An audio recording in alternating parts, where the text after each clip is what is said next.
Друзья, здравствуйте. Ну вот я вам представляю наш очередной проект. В этом доме сегодня холодно, видите, я в куртке. Вот, завтра здесь будет тепленько и хорошо благодаря вот этому прекрасному камину Helios.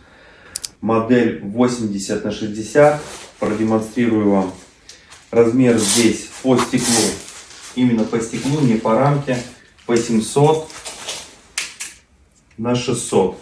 Это самый большой камин среди одноклассников по стеклу. Кроме того, здесь толщина стали 4 мм, котловая сталь. Камин вполне может использоваться под систему гипокауст. Дополнительно здесь есть вот такая вот труба, которая для теплосъема температуры с дымовых газов применяется.